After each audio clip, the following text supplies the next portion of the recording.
Hello everyone, welcome to electrical engineering skills. आज के session में हम लोग गाइस आपके आने वाले examination Chhattisgarh state power company limited द्वारा जो 398 पोस्ट के लिए कंप्लीट असिस्टेंट इंजीनियर और जूनियर इंजीनियर के लिए जो वैकेंसीज आउट कर दी गई है उसके लिए हम लोग तैयारी करने जा रहे हैं। सबसे पहले हम लोग Chhattisgarh state power holding company limited द्वारा जो 6 जनवरी 2022 को पेपर हुआ था उसके अंदर जो टोटल 80 क्वेश्चंस पूछे गए थे टेक्निकल के, जूनियर इंजीनियर की एग्जामिनेशन हुई थी गैस, उसको हम लोग कंप्लीटली एनालाइज करने वाले।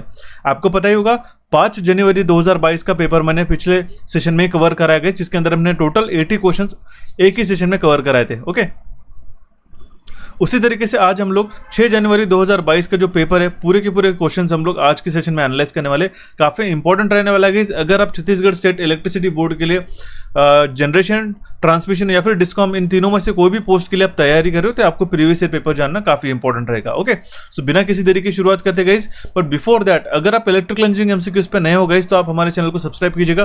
काफ़ी सारे एस्पिरेंट जो है रेगुलर वॉच करते हैं लेकिन उन्होंने अभी तक सब्सक्राइब नहीं किया, तो एक सब्सक्राइब करके आप नोटिफिकेशन बेल को ऑल पे क्लिक करके छोड़ दीजिएगा, सो दैट आपको कोई भी फ्यूचर अपडेट जो है आप मिस ना कर सको। ठीक है, साथ साथ आपको जो कम्युनिटी के अपडेट चाह रहे थे, हमारे टेलीग्राम के अपडेट्स या फिर व्हाट्सएप के अपडेट, उसके लिए भी मैं आपको लिंक्स प्रोवाइड करा दूंगा। ओके, सो बिना किसी देरी के अभी हम लोग इस सेशन को शुरू करते हैं गाइस। यहाँ पे आपको एक थंबनेल दिखाई दे रहा होगा, प्रीवियस ईयर क्वेश्चन पेपर जो 5 जनवरी 2022 का पेपर है गाइस, उसको हमने कंप्लीटली यूट्यूब पे पढ़ा के रखा है। अगर आपने इसको नहीं देखा होगा तो उसकी जो लिंक है आपको डिस्क्रिप्शन बॉक्स में मिल जाएगी, उसको आप जाके देख सकते हो। काफ़ी इंपॉर्टेंट है, 1 बाय 1 सारे सेशन को वॉच करना है। जितना मैं आपको कंटेंट प्रोवाइड कर रहा होगा इस आपके एग्जामिनेशन के लिए काफ़ी यूजफुल है, चाहे वो पेड कोर्सेज के माध्यम से हो चाहे वो यूट्यूब के सेशन के माध्यम से, तो आपको कोई भी सेशन मिस नहीं करना है। ओके, सेशन को शुरू करने से पहले बताना चाहता हूँ अभी हमने recently Chhattisgarh state power company limited द्वारा एक जो रिक्रूटमेंट आया है उसी के लिए हमने असिस्टेंट इंजीनियर और जूनियर इंजीनियर का कंबाइंड कोर्स हमने रिलीज करके रखा है।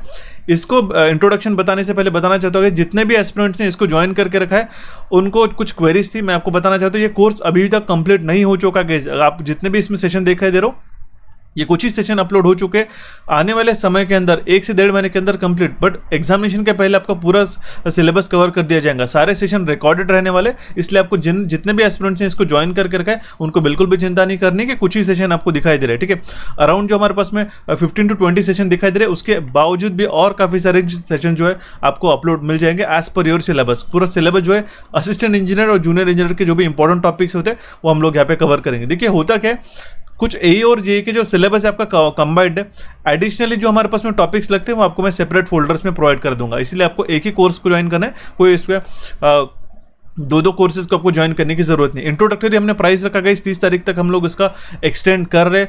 छत्तीसगढ़ CH50 ये कूपन कोड लगा के आप पूरा जो कोर्स है 1999 रुपीज़ का, ठीक है, नियरली 2000 रुपीज़ का, आप 999 रुपीज़ में पूरे साल भर के लिए ज्वाइन कर सकते हो, चाहे जितने भी बार इसको आप देख सकते हो। एप्लीकेशन डाउनलोड कर लेना होगा, इलेक्ट्रिकल इंजीनियरिंग एमसीक्यूज का आपको उसकी जो लिंक है आपको डिस्क्रिप्शन बॉक्स में मिल जाएगी गाइस। थ्योरी के साथ क्वेश्चंस प्लस हम लोग स्पेशल टेबल्स और चार्ट के साथ हम लोग पढ़ाते गए, उसको आपको अच्छी तरीके से फॉलो करना होगा। ठीक है, इसके अंदर एक इंटरमीडिएट सेशन के अंदर एक से 2 दिनों के गैप में आपको काफ़ी सारे सेशन मिलते रहेंगे, 1 बाय 1 सारे सेशन अपलोड होंगे। सेशन अभी तक ये कोर्स पूरा कंप्लीट हुआ नहीं है, ठीक है, इसलिए आपको मैं पहले इंटीमेट करा देता हूँ। ठीक है, काफ़ी सारे कॉन्टेंट आपको मिलने वाला है, ये आपको हमारे इलेक्ट्रिकल इंजीनियरिंग एमसीक्यूज के एप्लीकेशन के ऊपर मिल जाएगा। कूपन कोड को ध्यान रखिएगा। इसी के साथ अगर आप रीजनिंग की तैयारी करते हो गाइस, जिसमें आपको 20 क्वेश्चन जो है, ठीक है, आपको जनरल नॉलेज और रीजनिंग के बनते हैं, उसमें से जो हाफ सेक्शन होता है आपका रीजनिंग का, जिसमें हमारे पास coding, decoding, number series, non verbal series, direction, decision making, alphabet series, clocks and calendar, number ranking, cubes and dice, mirror images, सारे जो सिलेबस होता है हमने काफ़ी अफोर्डेबल प्राइस के पर सिर्फ 199 रुपीज़, ठीक है, आप देख सकते हो। ये सेम कूपन कोड लगा के पूरा जो कोर्स है आप इसको ज्वाइन कर सकते हो पूरे साल भर के लिए। इसके लिए आपको कोचिफाई का ऐप डाउनलोड करना होगा, जहाँ से आपकी नॉन टेक्निकल की तैयारी होती रहेंगी। ठीक है, कुछ सेशन जो है इसके अंदर भी अपलोड हो जाएंगे, ऐसा नहीं कि पूरा अभी तक कंप्लीट हो चुका है।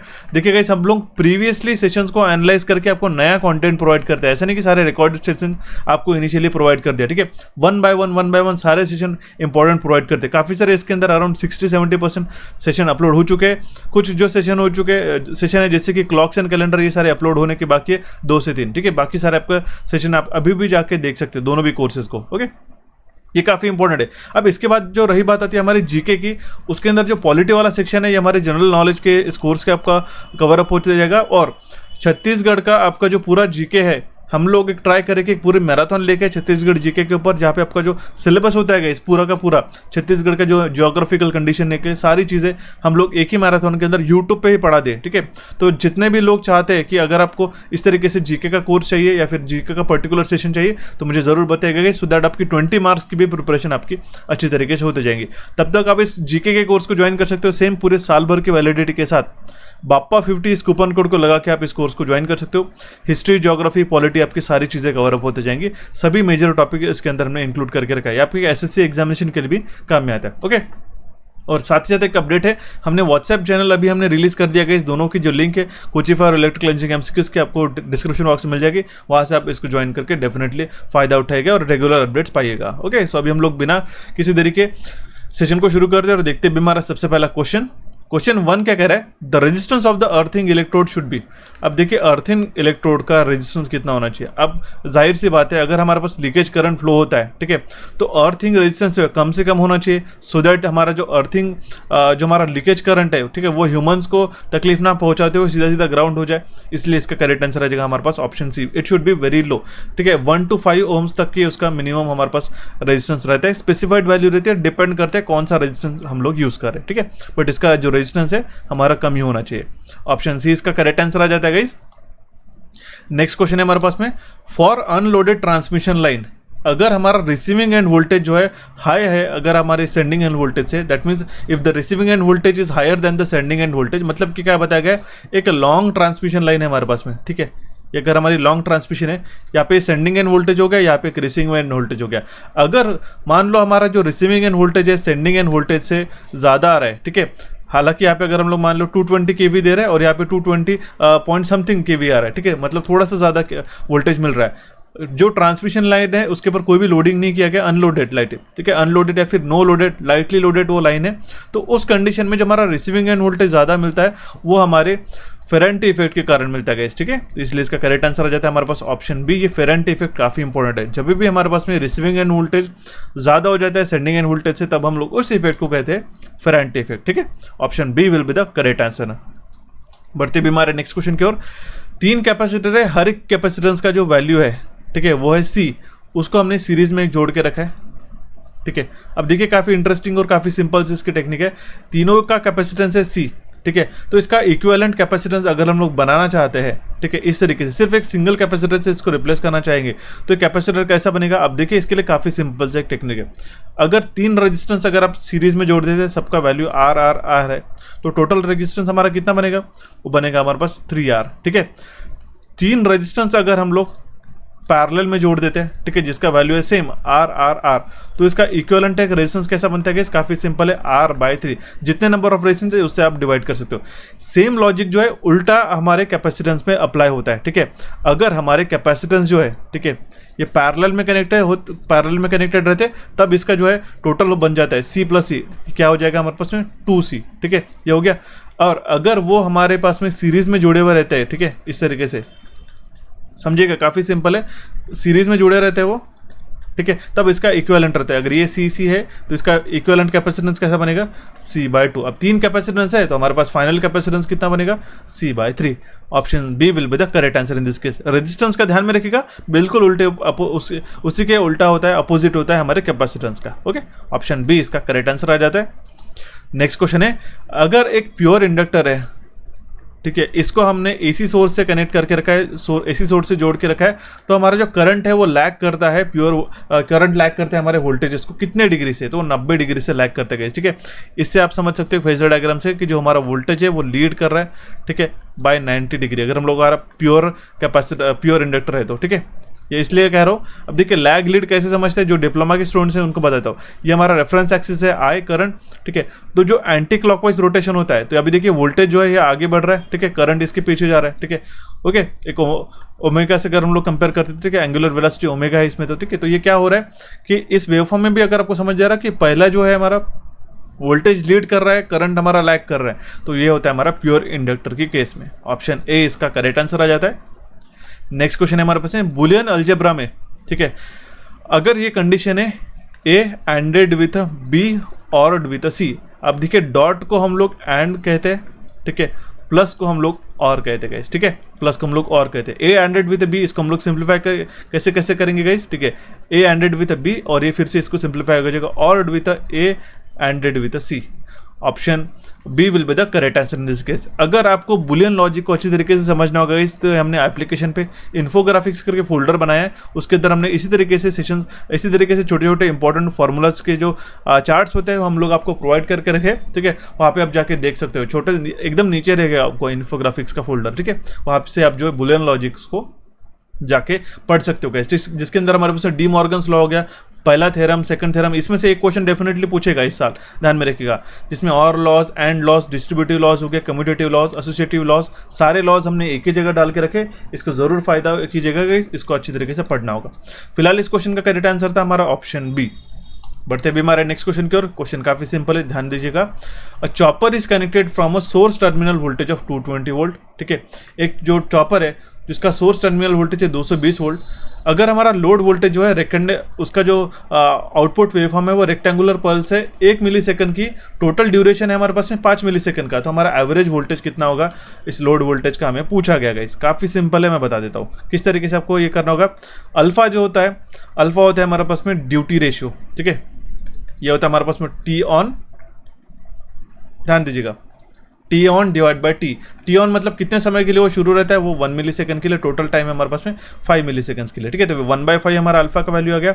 अब देखिए हमारे पास में जो आउटपुट वोल्टेज रहता है, ठीक है, एवरेज आउटपुट वोल्टेज V0 वो कितना रहेगा, अल्फा मल्टीप्लाइड बाय जो हमारे पास में सप्लाई वोल्टेज है VS, ठीक है, तो अल्फा का वैल्यू कितना है 1/5 मल्टीप्लाइड बाय सप्लाई वोल्टेज कितना बन रहा है यहाँ पे 220, ठीक है, तो 44 वोल्ट इसका करेक्ट आंसर आ जाएगा। Option A will be the correct answer in this case, ठीक है। अब देखिए इसको किस तरीके से करना, अगर 220 है, कोई भी चीज़ को अगर हम लोग 5 से डिवाइड करते हैं तो 1 0 कट कर देना, इसको 2 से मल्टीप्लाई कर देना, ठीक है, 44 आ जाता है, ठीक है। अगर हम लोग देखते 440 को अगर हमें 1/5 से अगर मल्टीप्लाई करना रहा है, फिर 5 से डिवाइड करना रहा, तो हम लोग क्या करेंगे, 1 0 कट कर देंगे, इंटू 2 से इसको मल्टीप्लाई करेंगे, 88 इसका आंसर आ जाता है, ठीक है। आप इसको करके भी देख सकते हो, काफ़ी सिंपल है, ओके। ऑप्शन ए इस क्वेश्चन का करेक्ट आंसर आ जाता है। बढ़ते हुए हमारे नेक्स्ट क्वेश्चन की ओर। क्वेश्चन क्या कह रहा है हमारे पास, damper winding in alternator is employed in order to, alternator के अंदर अगर हम लोग डैम्पर वाइंडिंग का इस्तेमाल करते हैं तो वो हम लोग हंटिंग को प्रिवेंट करने के लिए, ठीक है, जो ऑसिलेशन रहते हैं, सस्टेन्ड ऑसिलेशन या सस्टेन्ड ऑसिलेशन ना कहते हैं हम लोग, जो इक्विलिब्रियम हिल जाता है, ठीक है, एक स्विंगिंग या फिर हंटिंग की कंडीशन जो आ जाती है, अगर हमारा जो सडन लोड बढ़ जाता है या घट जाता है, ठीक है, चेंज होता है, तो उसके कारण जो हंटिंग होता है उसको प्रिवेंट करने के लिए डैम्पर वाइंडिंग का इस्तेमाल करते हैं, ठीक है, ध्यान में रखिएगा, इंपॉर्टेंट है। अगर हमारे लोड के अंदर हार्मोनिक टॉर्क भी आता है तो भी ये जो हमारा हंटिंग की केस बन जाती है, ठीक है, और इसको अगर हम लोग एलिमिनेट करना होगा तो हम लोग फ्लाई व्हील का इस्तेमाल करते गए, फ्लाई व्हील का इस्तेमाल करते हैं, ये बात ध्यान में रखिएगा। फ्लाई व्हील हो गया या फिर डैम्पर वाइंडिंग हो गया, इससे हम लोग हंटिंग को प्रिवेंट करते हैं, ठीक है। ऑप्शन सी इस क्वेश्चन का करेक्ट आंसर आ जाता है। Next question is the susceptibility of a diamagnetic substance. अब देखिए ससेप्टेबिलिटी क्या रहती है, ये प्रॉपर्टी रहती है सब्सटेंस की, जो हमें सब्सटेंस का कितना इजीनेस है वो मैग्नेटाइज होने के लिए वो हमें बताता है, ठीक है। अगर मान लो रेजिस्टेंस ऐसी प्रॉपर्टी है जो हमें बताते हैं कि रेजिस्टेंस कितना रेजिस्टिव है, ठीक है, उसी तरीके से ऐसे एक मैग्नेटिक मटेरियल की प्रॉपर्टी जो हमें बताते हैं वो कितना इजीली मैग्नेटाइज हो सकता है। समझ रहे हो आप मेरी बात। तो 3 तरीके के सब्सटेंसेस रहते हैं, डायमैग्नेटिक, पैरामैग्नेटिक और फेरोमैग्नेटिक। तो डायमैग्नेटिक के जो है एग्जामिनेशन में एग्जाम्पल्स भी पूछे जाते हैं, ये एक पॉइंट बनता है। या फिर इसका जो मैग्नेटिक ससेप्टेबिलिटी रहती है वो कितनी रहती है, it is negative and small. Option D इसका करेक्ट आंसर आ जाएगा। इसको हम लोग अच्छी तरीके से पढ़ेंगे, -1, ओके, ये इसका रेंज आपको ध्यान में रखना होगा, ओके। तो option D will be the correct answer in this case. Next question है हमारे पास में, एक रेजिस्टेंस है 3 ओम्स का और रिएक्टेंस है 4 ओम्स का, उसको हमने सर्किट में कनेक्ट किया है, तो पावर फैक्टर कितना होगा क्वेश्चन में पूछा गया। इसके लिए हमें टोटल इंपेडेंस निकालना होगा गाइस।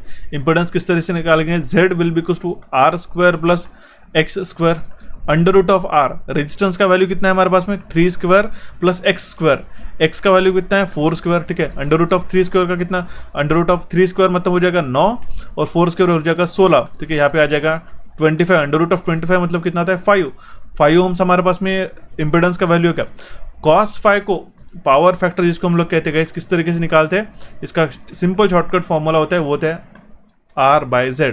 sin phi का रहा है तो वो X/Z रहता है, ध्यान में रखिएगा, ठीक है। अभी हम लोग उसको कुछ ज़रूरत नहीं है, cos फाई का वैल्यू है R/Z। रेजिस्टेंस कितना है हमारे पास में 3 ओम्स, इंपेडेंस कितना है हमारे पास में 5 ओम्स, ठीक है। 3/5 मतलब कितना होता है, ठीक है, वो होता है हमारे पास में 0.6। ओके, ऑप्शन सी इसका करेक्ट आंसर आ जाएगा। लैगिंग लीडिंग कुछ बताया नहीं, सीधे सीधे हमने आंसर निकाल दिया, ठीक है। बढ़ते हुए हमारा नेक्स्ट क्वेश्चन की ओर। क्वेश्चन क्या पूछ रहा है हमें, शॉर्ट सर्किट टेस्ट जो हम लोग परफॉर्म करते हैं ट्रांसफार्मर के अंदर, ठीक है, वो किसके लिए परफॉर्म करते हैं। देखिए ट्रांसफार्मर में दो मुख्यतः टेस्ट की जाती है, एक तो रहती है हमारे पास में ओपन सर्किट टेस्ट और दूसरी रहती है शॉर्ट सर्किट टेस्ट। तो जो शॉर्ट सर्किट टेस्ट रहती है उससे हम लोग कॉपर लॉसेस का पता करते हैं, ठीक है, कॉपर लॉसेस हम लोग पता करते हैं। अब देखिए शॉर्ट सर्किट टेस्ट को परफॉर्म करने के लिए क्या करते हैं, ठीक है, ध्यान में रखिएगा, लो वोल्टेज साइड जो है, ठीक है, लो वोल्टेज साइड जो है हम लोग उसको शॉर्ट सर्किट करते हैं और हाई वोल्टेज साइड जो है हम लोग उसको ओपन सर्किट करते, जो हम ओपन सर्किट मतलब उसके ऊपर परफॉर्म करते हैं। ध्यान में रखिएगा, लो वोल्टेज मतलब भी हाई करंट हो गया, ठीक है, जितना ज्यादा करंट फ्लो होगा उतना ही ज्यादा हमारे पास कॉपर लॉसेस का पता लगेगा। ऑप्शन बी इसका करेक्ट आंसर आ जाता है। नेक्स्ट क्वेश्चन है हमारे पास में, जो बुकोज रिले लगाया रहता है ट्रांसफार्मर में वो कहाँ पे लोकेटेड रहता है। Very very important question guys, काफी एग्जामिनेशन में क्वेश्चन पूछा गया था। तो ये जो पाइप कनेक्ट करता है ट्रांसफार्मर टैंक और कंजर्वेटर टैंक के बीच में, देखिए यहाँ पे दिखाया गया है, ये जो कंजर्वेटर है ऊपर और यहाँ पे जो पाइप है ट्रांसफार्मर टैंक के, इसके बीच में जोड़ा जाता है बुकोज रिले, जो कि gas actuated relay. Slow developing, एकदम धीरे धीरे अंतकाल के कारण जो हमारे पास धीरे धीरे जो हमारे पास स्लोली डेवलप होते हैं फॉल्ट, ठीक है, स्लो डेवलपिंग इंटरटर्न फॉल्ट को डेवलप करने के लिए इस बुकोज रिले का इस्तेमाल किया जाता है। काफी इंपॉर्टेंट रहता है ये बुकोज रिले, ठीक है, ध्यान में रखिएगा। ओके, काफी इंपॉर्टेंट है। Option C will be the correct answer in this case. Next question पूछा गया है, कंप्यूटर अवेयरनेस से क्वेश्चन पूछा गया है। अगर आपने कंप्यूटर अवेयरनेस को इस तरीके से प्रिपेयर करना होगा तो एक फ्री ऑफ कॉस्ट में आपको मटेरियल बताता हूं, हमारी कंप्यूटर अवेयरनेस की मैराथन है, ठीक है, उसका मैं आपको स्क्रीनशॉट भी बता देता हूँ। उसमें मैंने सारी चीजें पढ़ा के रखी है। फिलहाल मैं इसको क्वेश्चन को एक्सप्लेन करता हूँ, फिर आपको मैं सेशन बताता हूँ कि कौन सा आपको कहाँ पे जाके देखना होगा। एक सेशन के अंदर सारी चीजें कवर अप हो जाएंगी, ध्यान में रखिएगा। रॉम का फुल फॉर्म ही पूछा गया, रॉम का फुल फॉर्म होता है रीड ओनली मेमोरी, ठीक है, और ये जो होती है ये नॉन वोलाटाइल मेमोरी रहती है। कैसे नॉन वोलाटाइल का मतलब क्या, अगर आपने सिस्टम को ऑफ कर दिया तो डेटा जो है एज इट इज रिटेन रहता है। तो ये जो रॉम का फुल फॉर्म होता है रीड ओनली मेमोरी। रैम को अगर फुल फॉर्म रहता है तो रैंडम एक्सेस मेमोरी रहता है, रैंडम एक्सेस मेमोरी, ठीक है, रैंडम एक्सेस मेमोरी। तो इसको आप कहाँ पे जाकर देखोगे, इस कंप्यूटर अवेयरनेस को अभी से प्रिपेयर करना शुरू कर दो। अगर 1 से 2 क्वेश्चन भी बनते हैं तो उसको भी स्किप मत कीजिएगा, मैं एक एक क्वेश्चन से आपको तैयारी कराता हूँ फ्रॉम स्टार्टिंग टू एंड, ये बात ध्यान में रखना होगा, ठीक है। सिलेक्शन चाहिए तो जितना मैं आपको बता रहा हूँ, गाइड कर रहा हूँ, डेफिनेटली सुनिएगा गाइस। 1 बाय 1 जो भी मैं कोर्सेज के अंदर पढ़ा रहा हूँ, यूट्यूब के अंदर पढ़ा रहा हूँ, जो आपको एक्स्ट्रा सेशन बताते जाता हूँ गाइस, वो भी आपको अच्छी तरीके से पढ़ना होगा। अगर किसी एस्पिरेंट्स को पर्टिकुलर गाइडेंस चाहिए तो हमसे कम्युनिकेट कर सकते हैं हेल्प सेक्शन के माध्यम से गाइस, ठीक है। काफी अच्छी अपॉर्चुनिटी आ चुकी है, आप इस 2023 में अच्छी तरीके से उसको सॉल्व अटेम्प्ट करके आपका जॉब ले सकते हो गाइस, चाहे वो जेई का हो चाहे वो एई का हो। ओके, मैं आपको सेशन बता देता हूँ कौन सा आपको जाके देखना है। तो आप यहाँ पे देख पा रहे होंगे, ये यहाँ पे मैराथन क्लास दिखाई दे रहा है 3 घंटे लगातार। ये हमने ही पढ़ाया गाइस, कोचिफाई के चैनल के ऊपर आपको मिल जाएगा। इसके लिंक चाहिए तो आप मुझे कमेंट बॉक्स में मांग सकते हो, या फिर सीधा सीधा यूट्यूब पे जाके कंप्यूटर मैराथन कोचिफाई ऐसा भी डाल दिया तो सबसे पहला हमारा ये वीडियो आपको मिलेगा। अराउंड 860K, ठीक है, नियरली 1 मिलियन व्यूज इसको होने जा रहे हैं अभी गाइस, ठीक है। तो अच्छी तरीके से इसको देखिएगा, 3 घंटे के अंदर पूरा मैंने कंप्यूटर अवेयरनेस को फिनिश अप किया है इस सेशन के अंदर में। ओके, तो आपको ये काफी फायदेमंद रहेगा अगर इस तरीके से क्वेश्चन आपके जेई में पूछे जाते हैं करके, ठीक है। ये हालांकि रोम जो है डिजिटल इलेक्ट्रॉनिक्स का पार्ट है, लेकिन अगर आपको तैयारी करनी हो तो मैं आपको सेशन बताते हुए चल रहा हूँ, उसको अच्छी तरीके से फॉलो करना होगा। ओके, बढ़ते अभी हमारे नेक्स्ट सेशन की ओर गाइस। क्वेश्चन काफी सिंपल है, देखिएगा क्वेश्चन क्या कह रहा है हमारे पास में, maximum load that can be connected in a power सब सर्किट। पावर सब सर्किट और लाइट सर्किट के 2 क्वेश्चंस बनते हैं। पावर सब सर्किट में जो मैक्सिमम लोड हम लोग कनेक्ट करते हैं वो रहता है हमारे पास में 3000 वैट्स का, 3000 वैट्स का। ऑप्शन बी इसका करेक्ट आंसर आ जाएगा। अगर आपने आई रूल 1956 ये सेशन नहीं देखा होगा हमारे यूट्यूब चैनल पे तो आज ही जाके देखिएगा, इसकी लिंक आपको मैं डिस्क्रिप्शन बॉक्स में प्रोवाइड करा दूंगा। काफी इंपॉर्टेंट सेशन है, कहीं पे भी मिस मत करना होगा, एक क्वेश्चन डेफिनेटली एग्जामिनेशन में बनता है। अगर आपको फैन और सब सर्किट, लाइट और फैन सब सर्किट का पूछा गया तो यहाँ पे 800 वैट रहता है, वो भी आप वैल्यूज ध्यान में रखिएगा। ओके, बढ़ते भी हमारे नेक्स्ट सेशन की ओर, बढ़ते भी हमारा नेक्स्ट क्वेश्चन की ओर। क्वेश्चन क्या कह रहा है, the maximum value of voltage unbalance which has been agreed between Indian railways and supply authority. Indian railway और सप्लाई अथॉरिटी के बीच में एक जो करार हुआ है कि आप वोल्टेज अनबैलेंस जो है एक पर्टिकुलर परसेंटेज के ऊपर नहीं लेके जा सकते, तो वो वैल्यू कौन सी है, वो है हमारे पास 2%। ठीक है, 2% के ऊपर कम या ज़्यादा जो है, ठीक है, हम लोग उसको कहते हैं ±2%। ठीक है, इसके कम या फिर ज़्यादा नहीं होना चाहिए अनबैलेंस, ठीक है, सप्लाई और कंटिन्यूटी में। तो ये इंडियन रेलवेज और सप्लाई अथॉरिटीज़ के बीच में करार है। ऑप्शन सी इसका करेक्ट आंसर आ जाता है। नेक्स्ट क्वेश्चन है, काफी सिंपल क्वेश्चन है guys. Root mean square value of alternating current. Alternating current का हमें इक्वेशन बताया गया है, I = 100 sine of omega T. ठीक है, तो अब देखिए ये मैं इक्वेशन फिर से लिख सकता हूँ। ये इक्वेशन ये है, I = 100 साइन ऑफ 314t। इसको अगर हम लोग स्टैंडर्ड इक्वेशन के साथ कंपेयर करते तो स्टैंडर्ड इक्वेशन क्या होता है, इंस्टेंटेनियस करंट का I will be equals to Im sine of omega T. ठीक है, तो जो ओमेगा रहता है ये रहता है हमारे पास 314, ये ओमेगा की वैल्यू की, ये रहता है हमारे पास में IM का वैल्यू। अगर आपको RMS वैल्यू पूछी गई है तो हम लोग किस तरीके से निकालेंगे गाइस, काफ़ी सिंपल है, देखिएगा यहाँ पे हमारे पास में मैक्सिमम वैल्यू निकल गई, IRMS will be equals to क्या, मैक्सिमम डिवाइड बाय √2। करेक्ट, काफ़ी सिंपल सा क्वेश्चन था। ठीक है, option A will be the correct answer in this case. अगर इस तरीके से जो गाइस आपको छोटे छोटे टिप्स एंड टेक्निक्स पता होते हैं, ठीक है, तो आप अच्छी तरीके से इस क्वेश्चन को एनालाइज करके सॉल्व कर सकते हैं। ठीक है, यहाँ से एवरेज क्वेश्चन भी, एवरेज वैल्यू भी निकाल सकते हैं। अगर आपको आई एवरेज पूछा गया तो उसका फॉर्मूला आपको पता होना चाहिए, वो क्या होता है, twice of IM divided by pi. इस वैल्यू में से IM की वैल्यू सब्स्टिट्यूट कर दो 100, उसकी वैल्यू निकल के आ जाएंगी। ठीक है, option A will be the correct answer in this case. बढ़ते भी हमारे नेक्स्ट क्वेश्चन की ओर। काफी सिंपल सा क्वेश्चन है, again direction of rotation of DC motor. अभी देखिए DC मोटर की जो डायरेक्शन रहती है, घूमने की डायरेक्शन, वो कौन से रूल से हम लोग पता करते हैं, तो वो रहता है Fleming left hand rule guys, जिसमें हमारे फ्लेमिंग लेफ्ट हैंड रूल में जो थंब रहता है, हमारा जो अंगूठा रहता है, वो थ्रस्ट या फिर मोशन बताता है। जो इंडेक्स फिंगर रहता है, हमारा फर्स्ट फिंगर जिसको कहते हैं, वो हमारा मैग्नेटिक फील्ड बताता है। एंड जो मिडल फिंगर है वो हमें बताता है करंट की डायरेक्शन। ये होते हैं हमारे पास में DC मोटर के लिए जो डायरेक्शन ऑफ रोटेशन रहता है, उसको पता करने का तरीका Fleming left hand rule. Option D इसका करेक्ट आंसर आ जाएगा। ये हमारे जो पोस्ट आपको दिखाई दे रहा है गाइस, अगर आप इंस्टाग्राम यूज़ करते हो तो आप वहाँ पे इंस्टाग्राम पे भी फॉलो कर सकते हो हमारे दोनों एप्लीकेशन के लिए, दोनों चैनल्स का, कोचिफाई और इलेक्ट्रिकल इंजीनियरिंग MCQs का। तो वहाँ पे आपको इस तरीके से पोस्ट आपको रेडीमेड देखने को मिलेगी, जहाँ फिर आपको काफ़ी एक वैल्यू एडिशन होता है गाइस आपके नॉलेज में। ओके, जरूर फॉलो कीजिएगा। नेक्स्ट क्वेश्चन है हमारे पास में, एक सिंगल वाइंडिंग ट्रांसफार्मर को हम लोग क्या कहते हैं गाइस, सिंगल वाइंडिंग ट्रांसफार्मर को power transformer, auto transformer, welding transformer या फिर डिस्ट्रीब्यूशन, इन तीनों भी ट्रांसफार्मर में 2 वाइंडिंग्स रहती है, लेकिन ऑटो ट्रांसफार्मर में कंडक्टिवली और इंडक्टिवली दोनों तरीके से पावर ट्रांसफर होता है, और इसी के अंदर सिर्फ और सिर्फ एक ही वाइंडिंग रहती है। ठीक है, ऑटो ट्रांसफार्मर के अंदर। इसका अगर आपको हाई डेफिनेशन इमेज चाहिए होगा तो ये भी हमने इंस्टाग्राम पे अपलोड करके रखा है, यहाँ पे भी आप देख सकते हो। ठीक है, ऑप्शन बी इसका करेक्ट आंसर आ जाएगा। और हमने एप्लीकेशन पे नया जो एक अपडेट लाया है इन्फोग्राफिक्स करके, वहाँ पे आपको जल्दी से जल्दी ये देखने को मिलेगा। ओके, बढ़ते हुए हमारे नेक्स्ट क्वेश्चन की ओर। क्वेश्चन क्या कह रहा है हमारे पास, maximum power transfer to the load is given by. Maximum power transfer to the load वो किस फॉर्मूला से निकालेंगे, Pmax will be equals to, ठीक है, V² डिवाइड बाय 4RL, ये फॉर्मूला हो जाएगा। Option A will be the correct answer in this case. काफी सिंपल है गाइस। ठीक है, जब हमारा लोड रेजिस्टेंस सोर्स रेजिस्टेंस के बराबर हो जाता है तब हमारा मैक्सिमम पावर ट्रांसफर होता है, जिसका इक्वेशन हमने यहाँ पे बता के रखा है। ठीक है, पढ़ते हुए हमारे नेक्स्ट क्वेश्चन की ओर। Material that can store the electrical energy आज classified as a dielectric material. Semiconductor material में स्टोरेज होती है क्या, नहीं, मैग्नेटिक में नहीं, इंसुलेटिंग में नहीं। मैं क्यों कह रहा हूँ, अब देखिए डाइलेक्ट्रिक मतलब ये कहाँ पे यूज होता है, हमारे कैपेसिटेंस में। कैपेसिटेंस में जो इंसुलेशन बीच होता है, इसके बीच में जो मटेरियल रहता है उसी को तो हम लोग कहते हैं डाइलेक्ट्रिक। उसमें जो चार्ज स्टोर होता है उसी में तो इलेक्ट्रिकल एनर्जी स्टोर रहती है in the form of, okay, तो हम लोग कहेंगे तो ऑप्शन बी इसका करेक्ट आंसर आ जाएगा। डाइलेक्ट्रिक मटेरियल्स में इलेक्ट्रिकल एनर्जी स्टोर रहती है, मैग्नेटिक में मत कह देना गाइस। ठीक है, वो हमारे इंडक्टर का अलग कॉन्सेप्ट बन जाता है। ठीक है, मैग्नेटिक फील्ड हम लोग कह सकते हैं हालांकि।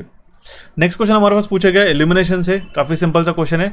एक 250 वोल्ट का लैंप है जिसके टोटल फ्लक्स है 3000 ल्यूमेंस के, तो उसका mean spherical candle power MSCP course के अंदर मैंने इल्यूमिनेशन का सेशन सेपरेटली डाल के रखा है, जाके जरूर देखिएगा, सारी चीज़ें कवर हो जाएगी। 1 से 2 क्वेश्चन अगर एग्जामिनेशन में भी बनते हैं तो वहाँ से आपकी चीज़ें कवर अप हो जाएंगी। देखिएगा, मीन स्पेरिकल कैंडल पावर में जो फॉर्मूला बनता है हमारा टोटल फ्लक्स, टोटल ल्यूमेंस कितने हमारे पास है 3000 डिवाइडेड बाय 4 पाई।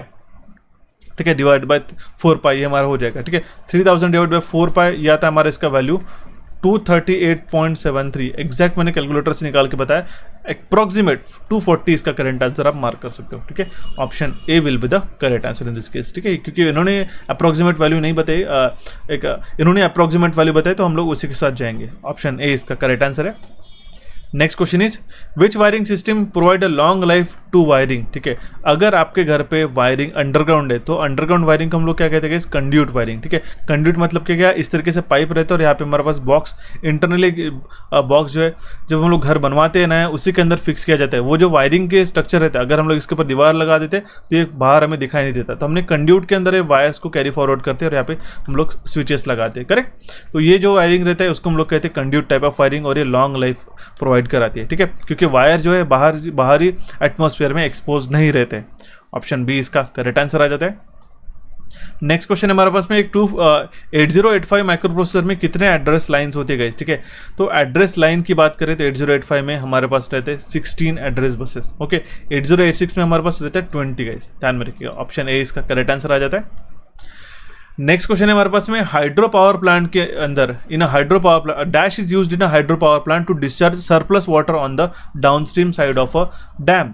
अगर सरप्लस वाटर को हमें डिस्चार्ज करना होगा हाइड्रो पावर प्लांट के अंदर तो इसमें से कौन सा हम लोग कंपोनेंट यूज करेंगे, तो वो होता है हमारा स्पिलवेज। आप देख सकते हो गाइस स्पिलवेज ये अलग से, ठीक है, ये रिजर्वायर हो गया, इसको अगर हमें बाईपास करना रहा तो स्पिलवेज के माध्यम से हम लोग एक्स्ट्रा सरप्लस वाटर जो ज़्यादा का पानी है वो हम लोग डायरेक्टली डिस्चार्ज कर सकते हैं गाइस, ठीक है। ऑप्शन सी इसका करेक्ट आंसर आ जाता है। बढ़ते भी हमारे नेक्स्ट क्वेश्चन की ओर गाइस, क्वेश्चन क्या कह रहा है हमारे पास, which of the following plants has the minimum running cost. इसमें से सबसे कम रनिंग कॉस्ट कौन सा प्लांट है गाइस, ठीक है, वो होता है हमारे पास में हाइड्रो पावर प्लांट। मैंने इसी के जैसा एक क्वेश्चन कराया था पिछले सेशन में। हाइड्रो पावर प्लांट की जो लागत मूल्य है, ठीक है, जो लागत मूल्य मतलब कि इनिशियल कॉस्ट वो हमारी ज़्यादा रहती है, ठीक है, क्योंकि इसके अंदर डैम वगैरह कंस्ट्रक्ट करने रहते हैं हमें, लेकिन उसका रनिंग कॉस्ट ना के बराबर रहता है। वही अगर हम लोग स्टीम पावर प्लांट की बात करें या फिर थर्मल पावर प्लांट की बात करें तो उसमें लागत मूल्य कम है लेकिन रनिंग कॉस्ट ज़्यादा है। ऑप्शन सी इसका करेक्ट आंसर आ जाता है। नेक्स्ट क्वेश्चन है हमारे पास, कन्वर्टर जो है वो दोनों एंड पे कौन से ट्रांसमिशन लाइन में इस्तेमाल किए जाते हैं, तो HVDC ट्रांसमिशन में इस्तेमाल किए जाते हैं। कन्वर्टर्स क्या रहते हैं गाइस, ठीक है, ये पावर सेमीकंडक्टर डिवाइस के द्वारा, ठीक है, जो मॉसफेट्स हो गए या फिर हमारे पास SCRs हो गए, उसका इस्तेमाल करके हम लोग HVDC ट्रांसमिशन में जो पावर ट्रांसमिट करते हैं in the form of DC, ठीक है।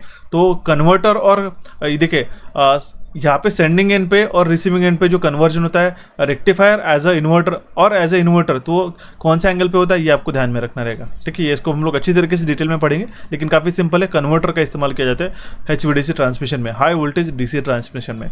ऑप्शन डी इसका करेक्ट आंसर आ जाता है। नेक्स्ट क्वेश्चन इज कैंडेला एक किसका यूनिट है गाइस, कैंडेला एक ल्यूमिनस इंटेंसिटी का यूनिट है, ठीक है, ठीक है। कैंडेला जो एक ल्यूमिनस इंटेंसिटी में ल्यूमिनस इंटेंसिटी का एक यूनिट है जो कि हमारे पास में एक फंडामेंटल यूनिट भी रहता है गाइस।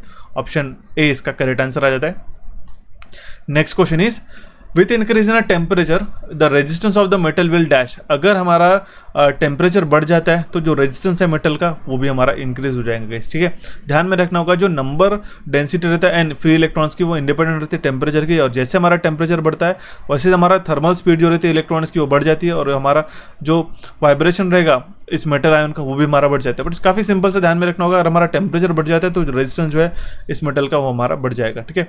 ऑप्शन डी इसका करेक्ट आंसर आ जाएगा। इसी के साथ आपको PTC और NTC का कॉन्सेप्ट जो है ध्यान में रखना होगा। इसका भी मैंने सेशन प्रोवाइड करके रखा है, वो अगर आपको चाहिए होगा तो उसका स्क्रीनशॉट बताता हूँ, उसको भी आकर जाके वॉच कर सकते हो। देखिएगा यहाँ पे आप देख सकते हो NTC वर्सेस PTC, इसका पूरा थियोरी और पूरे जो क्वेश्चंस भी एग्जामिनेशन में जितने बनते हैं मैंने यूट्यूब पे पढ़ा के रखा है ऑलरेडी, जाके देख सकते हो गाइस, ठीक है। इंपॉर्टेंट सेशन है, जो रिकमेंड कर रहा हूँ आपको अच्छी तरीके से वॉच करने रहेंगे, ठीक है।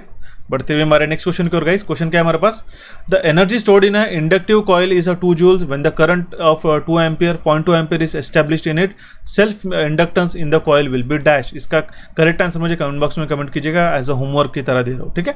सिंपल सा क्वेश्चन है।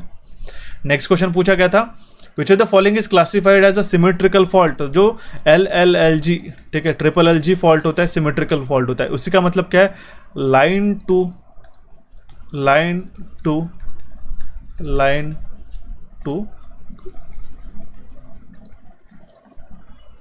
ग्राउंड फॉल्ट होता है, ठीक है। ये होता है हमारा LLG फॉल्ट, ये हमारा सिमेट्रिकल फॉल्ट के अंदर आता है। असिमेट्रिकल के अंदर क्या है, ये LG हो गया, LL हो गया, ये LLG हो गया, ये असिमेट्रिकल फॉल्ट के अंदर आता है। तीनों फेजेस और ग्राउंड के साथ शॉर्ट सर्किट एकदम से हो जाते हैं तो उसको हम लोग सिमेट्रिकल फॉल्ट के अंदर कंसिडर करते हैं, ठीक है। ध्यान में रखना होगा। ऑप्शन सी इसका करेक्ट आंसर आ जाता है। Next question is SF6 gas का सल्फर हेक्साफ्लोराइड गैस जो रहती है SF6 सर्किट ब्रेकर में, उसका इस्तेमाल क्या रहता है? इंसुलेशन के लिए, कूलिंग के लिए, आर्क क्वेंचिंग के लिए, या फिर ल्यूब्रिकेशन प्रोवाइड करने के लिए। देखिए सबसे मेजर उसका काम ये रहता है कि आर्क को बुझा सके, ठीक है, आर्क क्वेंचिंग का इसका करेक्ट आंसर आ जाएगा ऑप्शन सी। ओके और अगर आपको यहाँ तक सेशन समझ में आ रहा है, इस काफ़ी इंटरेस्टिंग लग रहा होगा तो इलेक्ट्रिकल इंजीनियरिंग एमसीक्यूज को सब्सक्राइब कीजिएगा जरूर, ठीक है। काफ़ी बार हम लोग इसके पहले नहीं कहते थे, लेकिन हमने उसका एक नतीजा देखा कि काफ़ी सारे एस्पिरेंट जो रेगुलर वॉच करते हैं उन्होंने सब्सक्राइब नहीं किया था, ठीक है। तो एक एक आपका सब्सक्रिप्शन और एक एक आपका शेयर, एक एक आपका लाइक हमें मोटिवेट करता है इसी तरीके से आपको सेशन बनाने के लिए। जब हम लोग सेशन को अपलोड करते हैं और आगे चलते गए, ठीक है, 1 से 2 दिनों के बाद देखते हैं जितना हमारे पास लाइक देखने को मिलता है उतना हमें मोटिवेशन मिलता है और हम लोग उसी इंथुसियाज्म से हमारा जो नेक्स्ट सेशन हम लोग देख लेते हैं। आपने काफ़ी ढेर सारा प्यार दिया सेशन 1 पे, इसके पहले का जो 5 तारीख का था, उसी को रिस्पांस में हमने नया सेशन में रिलीज किया। तो इसी तरीके से अगर आप चेन रिएक्शन करते रहोगे तो हम भी आपको उतना ही इनपुट प्रोवाइड करेंगे, ठीक है। बढ़ते भी हमारे नेक्स्ट क्वेश्चन की ओर गाइस। क्वेश्चन देखते हैं, काफी सिंपल सा क्वेश्चन है। डिफ्लेक्टिंग टॉर्क जो होता है permanent magnet moving coil instrument में, वो किसके प्रोपोर्शनल रहता है गाइस? सिंपल है, theta will be equals to BANI divide by KC, ठीक है। तो ये जो हमारा डिफ्लेक्शन रहता है ये हमारे जो डायरेक्टली प्रोपोर्शनल रहता है करंट से। ये सिंपल है, ध्यान में रखना होगा। बी जो होता है फ्लक्स डेंसिटी होता है गाइस, ए जो होता है एरिया रहता है, एन रहता है हमारे पास में नंबर ऑफ टर्न्स, और आई रहता है हमारे पास में करंट, ठीक है। यहाँ तक आपको क्लियर हुआ? जो हमारे पास डिफ्लेक्शन है डायरेक्टली प्रोपोर्शनल है हमारे करंट के साथ। Option B will be the correct answer in this case. Next question is, in an alternator 0 power factor lagging the armature reaction is what, ठीक है। अल्टरनेटर के अंदर जो आर्मेचर रिएक्शन कैसी होगी अगर हमारे पास 0 पावर फैक्टर लैगिंग है, तो उस केस में हमारा वो पूरा फुल्ली डीमैग्नेटाइजिंग रहेगा। काफी सिंपल है गाइस, अगर ZPF लैग सिंक्रोनस मशीन में रहता है तो फुल्ली प्योरली मैग्नेटाइजिंग रहेगा। अल्टरनेटर की बात करते हैं तो डीमैग्नेटाइजिंग।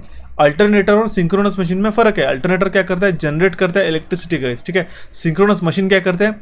वो एज अ सिंक्रोनस मोटर करके वर्क करते हैं। इसको अच्छी तरीके से जानना होगा तो एक सेशन में सारे के सारे टॉपिक्स आपके क्लियर अप हो जाएंगे। इस टॉप 50 गोल्डन MCQ जो अल्टरनेटर से पूछे जाते हैं, ये सेशन यूट्यूब पे ऑलरेडी मैंने पढ़ा के रखा है, जाके जरूर देखिएगा, काफ़ी यूजफुल रहेगा, ठीक है। ओके, ऑप्शन सी इसका करेक्ट आंसर आ जाएगा। सभी एस्पिरेंट ने देखना है इसको। बढ़ते हुए हमारे नेक्स्ट क्वेश्चन की ओर। क्वेश्चन क्या कह रहा है हमारे पास? कैपेसिटर स्विचिंग जो है, capacitor switching can be done easily with, ठीक है। तो कैपेसिटर स्विचिंग हम लोग वैक्यूम सर्किट ब्रेकर में इस्तेमाल कर सकते हैं, ठीक है। वो वहाँ पे फैसिलिटेट करते हैं, हम लोग ऐसा कहेंगे कि कैपेसिटर स्विचिंग जो है इजीली हो सकती है हमारे वैक्यूम सर्किट ब्रेकर के अंदर। Option C will be the correct answer in this case. Next question is, एक रेजिस्टेंस है, हर रेजिस्टेंस का वैल्यू है R ओम्स, वो हमने डेल्टा में कनेक्ट करके रखा गया। काफ़ी सिंपल सा इसमें टेक्निक शॉर्टकट बताऊंगा। ओके, इसको अगर हमें इक्विवेलेंट स्टार में कन्वर्ट करना होगा तो इसको किस तरीके से करेंगे? तीनों का वैल्यू जो है हमारे पास बताया गया है वो है R वैल्यू, R ओम्स का, R और ये R।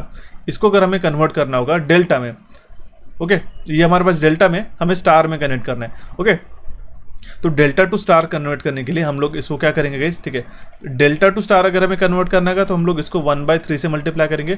स्टार टू डेल्टा है तो उसको हम लोग डायरेक्टली 3 से मल्टीप्लाई करेंगे। अब देखिए मैं इसका करेक्ट आंसर क्या बताऊंगा। आप देखिए इसका जो वैल्यू रहेगा ये रहेगा हमारे पास है R/3, ये भी हमारे पास रहेगा R/3 और ये भी हमारे पास रहेगा R/3। अगर आपको यहाँ पे मैं बता दूँ इस तरीके से एक एग्जांपल दे रहा हूँ, फिलहाल तो इसका करेक्ट आंसर है ऑप्शन डी। अगर आपको मैं बताऊँ यहाँ पे 3 ओम्स का रेजिस्टेंस है, यहाँ पे भी हमारे पास 3 ओम्स का रेजिस्टेंस है, यहाँ पे भी हमारे पास 3 ओम्स का रेजिस्टेंस है। इसको अगर हमें डेल्टा में कन्वर्ट करना होगा तो इस एक लेग जो है, अब देखिए तीनों इक्वल रेजिस्टेंस रहेंगे तभी ये शॉर्टकट अप्लाई होता है, ठीक है। तो इसको हम लोग 3 से मल्टीप्लाई करेंगे तो 3 3 कितना हो जाएगा 9 ओम, ठीक है। इस तरीके से 9 डेल्टा में तो स्टार में हो जाएगा 3 और 3 स्टार में तो डेल्टा में हो जाएगा 9।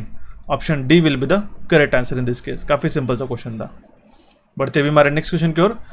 If in a conductor more current flows on the surface in a comparison to its core, then this effect is also known as, ठीक है।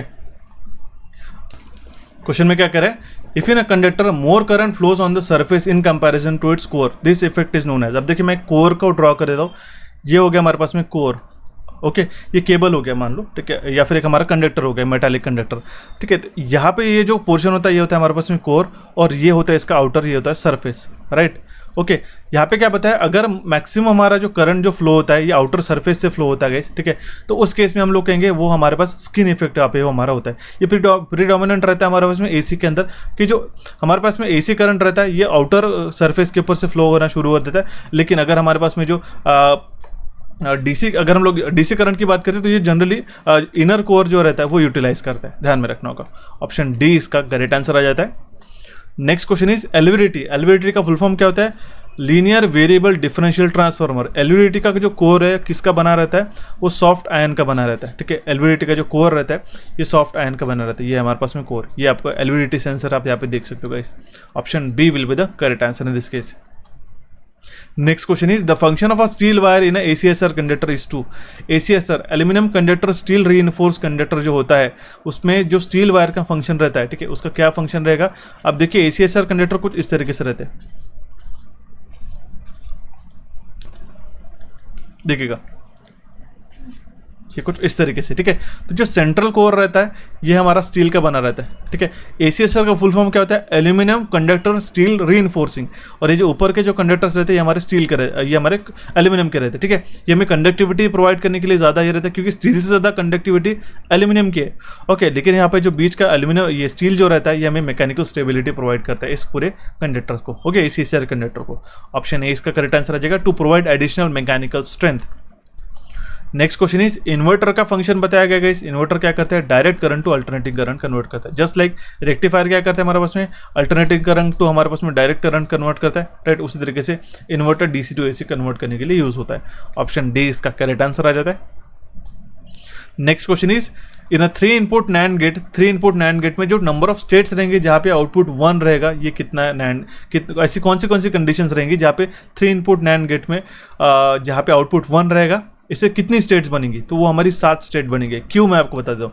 अगर तीनों भी कंडीशन में 3 इनपुट नैंड गेट मतलब क्या हो गया? ये देखिए ये हो गया हमारे पास में एंड गेट, यहाँ पे बबल लग गया तो ये हो गया हमारे पास नैंड गेट। 3 इनपुट है ए, बी और सी।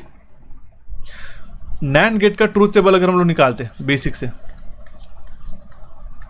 ठीक है, ये ए बी आउटपुट हो गया वाई, 0 0 0 1 1 0 और 1 1। हमारे एंड गेट के कंडीशन में क्या रहता है? हमें आउटपुट कब 1 मिलता है? जब दोनों 1 रहते हैं तो बाकी कंडीशन में 0।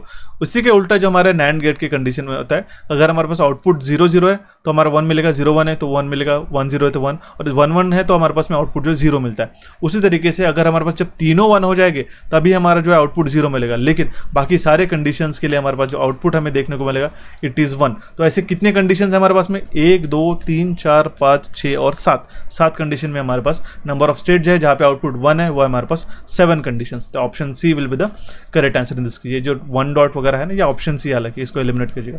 ऑप्शन सी इसका करेक्ट आंसर आ जाता है, ठीक है। बढ़ते हुए हमारे नेक्स्ट क्वेश्चन की ओर। क्वेश्चन क्या कह रहा है हमारे पास फिर? The number of turns on a primary of a current transformer is, ठीक है। जो प्राइमरी रहता है करंट ट्रांसफार्मर के, उसमें नंबर ऑफ टर्न्स कितने रहते हैं? कम ही रहते हैं। काफी सिंपल है, it is less than that of a secondary. Simple है गाइस, ठीक है। अब यहाँ पे देख सकते हो करंट ट्रांसफार्मर का एक स्कीमेटिक, ठीक है। ये जो हमारा एक कंडक्टर होता है वही एज अ प्राइमरी करके यूज करता है, ठीक है। इसके अराउंड जो है ये होता है हमारे पास में सेकेंडरी वाइंडिंग, राइट। तो जो नंबर ऑफ प्राइमरी टर्न्स ये रहेगा हमारी कम, as less than the secondary. Simple है, ऑप्शन से आप निकाल सकते हो। ऑप्शन ए इसका करेक्ट आंसर बनेगा। Next question is pitch factor पूछा गया है अल्टरनेटर का, वो किस फॉर्मूले से निकालते गए? अगर कोई कॉइल जो है, ठीक है, वो शॉर्ट पिच होती है एक पर्टिकुलर एंगल से अल्फा जिसको हम लोग कहते हैं, तो उसको हम लोग कहते हैं एक शॉर्ट पिच कॉइल। तो ये जो पिच फैक्टर का फॉर्मूला हमारा निकल के आता है वो बन के आता है KP will be equals to cos of alpha by 2। Simple है, ओके। ऑप्शन सी इसका करेक्ट आंसर आ जाएगा। नेक्स्ट क्वेश्चन है the capacitor in capacitor start induction motor. तो जो कैपेसिटर यूज होता है कैपेसिटर स्टार्ट इंडक्शन मोटर में, वो कहाँ पे लगाया जाता है? वो सीरीज में लगाया जाता है स्टार्टिंग वाइंडिंग के, ठीक है। तो यहाँ पे आपको जो ए जो दिखाई दे रहा है, इस ए को हम लोग कहते हैं ऑक्सिलरी वाइंडिंग, ओके। तो ये जो एम रहता है ये रहती है हमारे पास में मेन वाइंडिंग, करेक्ट। ये आपका क्लियर होगा। तो ये जो ऑक्सिलरी वाइंडिंग है गाइस, यहाँ पे इसी के सीरीज में कनेक्ट किया जाता है कैपेसिटर को। तो ऑप्शन सी इसका करेक्ट आंसर आ जाएगा। Next question is if the rotor resistance in an induction motor is decrease. अगर जो रोटर रेजिस्टेंस होता है इंडक्शन मोटर में, R2 का वैल्यू अगर हम लोग कम कर देते हैं तो उसके कारण जो मैक्सिमम टॉर्क है वो क्या हो जाएगा? वो मैक्सिमम टॉर्क जो है हायर स्पीड पे हमें देखने को मिलेगा। अगर हम लोग देखते हैं R1 प्लस R2, R1 या फिर अगर हमारे पास रेजिस्टेंस हम लोग कम करते हैं, तो ये जो ग्राफ हमारा बन रहा है, तो ये क्या हो रहा है? इस पर्टिकुलर स्पीड पे, हायर स्पीड पे हमें मैक्सिमम टॉर्क जो है हमें देखने को मिल रहा है, ठीक है। जो मैक्सिमम टॉर्क होगा हमारे हाई स्पीड पे हमारा देखने को मिलेगा। ऑप्शन ए इसका करेक्ट आंसर आ जाता है, ठीक है। Next question is which of the following is a pentavalent impurities, ठीक है। पेंटावेलेंट इम्प्यूरिटीज को हम लोग क्या कहते हैं, डोनर टाइप या फिर एन टाइप इम्प्यूरिटीज हम लोग कहते हैं, ठीक है। तो पेंटावेलेंट इम्प्यूरिटी का एग्जांपल कौन सा हो गया, फॉस्फोरस। ऑप्शन डी इसका करेक्ट आंसर आ जाएगा। दो तरीके की इम्प्यूरिटीज रहती है गाइस, जिसको हम लोग कहते हैं एन टाइप और पी टाइप। पी टाइप को हम लोग कहते हैं एक्सेप्टर टाइप, जिसको हम लोग ट्राइवेलेंट इम्प्यूरिटीज भी कहते हैं। पेंटावेलेंट को हम लोग जो डोनर टाइप, एन टाइप भी इम्प्यूरिटीज भी कहते हैं। इसके एग्जाम्पल ध्यान में रखिएगा, एक क्वेश्चन डेफिनेटली आना ही आना है, ठीक है, एग्जामिनेशन में। ये टेबल को आपको अच्छी तरीके से रिकॉल करना होगा। इसी तरीके से गाइज हम लोग काफ़ी इंटरेस्टिंग वे में, इससे भी ज़्यादा हम लोग पेड कोर्स के अंदर जो कंटेंट आपको प्रोवाइड करते हैं, जो आपको एक पूरी डायरेक्शन देता है एग्जामिनेशन को तैयारी करने के लिए। इसलिए मैं आपको कहता हूँ, छोटी छोटी इन्वेस्टमेंट होती है आपके स्किल्स के लिए, आपके जो नॉलेज के लिए, उसमें अगर आप करते हो तो आपको लाइफ टाइम रिटर्न मिलता है, ठीक है। अगर आप सोच सकते हो जो आपको मैं डायरेक्शन प्रोवाइड कर रहा हूँ उसको आप अच्छी तरीके से फॉलो करेंगे तो आपका डेफिनेटली इसमें से सिलेक्शन न हो कि आप पूरे लाइफ टाइम तक जो जॉब को आप अचीव कर सकते हो गाइज। तो ये बात ध्यान में रखना होगा, छोटी छोटी चीज़ें जो आपको रिकमेंडेशन की जाती है उसको आपको अमल करना होगा। ओके, ऑप्शन डी इसका करेक्ट आंसर आ जाता है। Next question is the purpose of backup relay is to. Backup relay का काम क्या होता है, जब भी हम लोग देखते हैं वर्ड बैकअप, प्राइमरी अगर फेल होता है तो जाके हमारा बैकअप यूज होगा, ठीक है। हम लोग कहते हैं ना ये हमारा मेन प्लान है और ये हमारा बैकअप प्लान है। बैकअप हम लोग क्यों कहते हैं, अगर हमारा मेन प्लान फेल हो जाता है तो हम लोग बैकअप प्लान की ओर चलते हैं। सिंपल है, to guard against the failure of a primary protection. Next question is एक 4 पोल 60 हर्ट्ज की सिंक्रोनस मोटर कौन सी स्पीड पे रन होगी। सिंपल है, NH is equal to 120 into F divide by P। ये फॉर्मूला होता है सिंक्रोनस स्पीड का। 120 मल्टीप्लाइड बाय फ्रीक्वेंसी कितना है, 60 हर्ट्ज का है, नंबर ऑफ पोल्स है 4, ठीक है। ये कितना हो जाएगा, 3 इंटू 6 विल बी 18, ये 2 जीरो हम लोग यहाँ पे लगा देंगे। रिवॉल्यूशन पर मिनट RPM, ऑप्शन ए इसका करेक्ट आंसर आ जाएगा। Next question is if the pole in a lap wound generator are double then the generated EMF will be what. Simple है, कुछ भी चेंज नहीं होगा। क्यों, क्योंकि मैंने आपको बताया था लैप में लैप पाउंडेड जो वाइंडिंग्स रहते हैं उसमें क्या रहते हैं, number of parallel path is equal to number of poles रहते हैं। हमारा बैक EMF का फॉर्मूला क्या बनता है, या फिर EMF का फॉर्मूला क्या बनता है, 5PZN/60A। अगर A और P ये बराबर हो गए, ठीक है, तो मुझे बताइएगा ये A और P हमारे कैंसिल आउट हो जाएंगे, तो इसका फॉर्मूला क्या बनेगा लैप पाउंडेड मोटर के लिए, ये 5ZN/60। इसके ऊपर पोल्स घटने या बढ़ने से कुछ चेंज होगा क्या, नहीं, इसके ऊपर कोई भी चेंज नहीं होगा, it will remain the same. Option A इसका करेक्ट आंसर आ जाता है।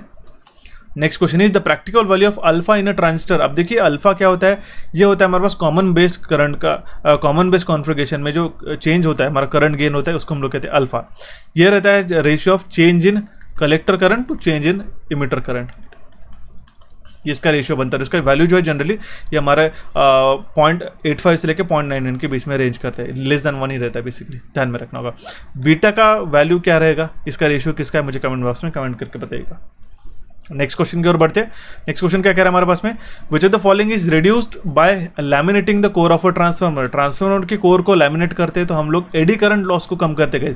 एडी करंट लॉस क्या होता है, ये होता है हमारे पास में सर्कुलेटिंग करंट लॉस, इसको हम लोग कहते हैं, ठीक है, सर्कुलेटिंग करंट लॉस, राइट। तो ये इसका हम लोग क्या कहते हैं, थिन लैमिनेशंस कर देते हैं। इंस्टेड ऑफ एक सिंगल ब्लॉक करना है तो यहाँ पे सर्कुलेटिंग करंट ज़्यादा हो जाता है, ठीक है। अगर हम लोग यहाँ पे लैमिनेशन का इस्तेमाल करते हैं तो सर्कुलेटिंग करंट भी हम लोग रिड्यूस कर सकते हैं, जिसके कारण एडी करंट लॉस भी हमारा सिग्निफिकेंटली कम होते जाता है। ऑप्शन ए इसका करेक्ट आंसर आ जाएगा। Next question is the resonant frequency of a series RLC circuit is given bye. जो रेजोनेंट फ्रीक्वेंसी है सीरीज RLC सर्किट की, वो किससे कर हम लोग, किस फॉर्मूला से हम लोग डिफाइन करते हैं, omega will be equals to 1/√, ठीक है, LC। Omega is equals to 1/√LC ये हो जाएगा। या फिर हम लोग कहेंगे इससे हम लोग निकालेंगे LC will be equals to 1/2। अगर हम लोग ये हटा देते तो यहाँ पे स्क्वायर चला जाएगा, ओमेगा को 1 एंड द सेम थिंग है। ऑप्शन बी इसका करेक्ट आंसर आ जाएगा। Next question is range of ammeter can be extended by. ये हो गया हमारे पास में एमीटर, ठीक है। अगर हमें रेंज एक्सटेंड करानी होगी तो हम लोग लो वैल्यू ऑफ रेजिस्टेंस, ठीक है, जिसको हम लोग शंट कहते हैं, इसके पैरेलल में कनेक्ट करेंगे, ठीक है, जिसको हम लोग शंट कहते हैं। शंट का ही रेजिस्टेंस का जो वैल्यू लगा रहता है वो लो रहता है। सिमिलरली अगर हमारे पास में वोल्टमीटर है, ठीक है, तो उसके सीरीज में हम लोग हाई वैल्यू ऑफ रेजिस्टेंस को जोड़ते हैं, जिसको हम लोग मल्टीप्लाई करते हैं, ठीक है, RM या फिर RAC कहते हैं, ठीक है। ऑप्शन ए इसका करेक्ट आंसर आ जाएगा। नेक्स्ट क्वेश्चन है 4 घंटे के अंदर एक 100 वाट का बल्ब है, 250 वोल्ट का बल्ब है, 100 वाट 250 वोल्ट का बल्ब है, वो कितना कंज्यूम करेगा power.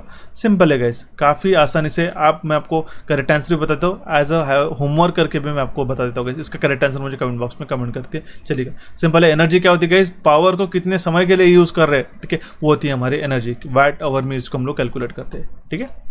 Next question is the time based signal in a CRO cathode ray oscilloscope में जो टाइम बेस्ड सिग्नल रहता है वो उसका शेप कैसा रहता है, ठीक है, ये हमें क्वेश्चन में पूछा गया, वो सॉ टूथ शेप का रहता है। वेरी वेरी इंपॉर्टेंट क्वेश्चन आज के सेशन का। Okay, option B will be the correct answer in this case. जो सिग्नल जनरेट होता है टाइम बेस्ड सर्किट का हमारे सीआरओ के अंदर वो बेसिकली सॉ टूथ सिग्नल रहता है। Option B will be the correct answer in this case. Okay, next question हम लोग देखते हैं। In a DC shunt motor field winding consist of, ठीक है, तो डीसी शंट मोटर में हमारे पास जो आर्मेचर और फील्ड वाइंडिंग है ये पैरेलल में कनेक्टेड रहती है, लेकिन ये जो पैरेलल में फील्ड वाइंडिंग कनेक्टेड रहती है ये लो टर्न, ये मेनी टर्न्स की रहती है, थिन वायर की, ठीक है, पतले वायर्स की मेनी नंबर ऑफ टर्न्स इसमें लगाए जाते हैं। तो ध्यान में रखना होगा, ऑप्शन सी इसका करेक्ट आंसर आ जाता है। ठीक है, पढ़ते हुए हमारे नेक्स्ट क्वेश्चन के अंदर, नेक्स्ट क्वेश्चन की ओर। An oscillator needs an amplifier with, ठीक है, एक ऑसिलेटर को एम्पलीफायर की जरूरत रहती है विथ पॉजिटिव फीडबैक। देखिए बेसिकली ऑसिलेटर और एम्पलीफायर में फर्क बताता हूँ,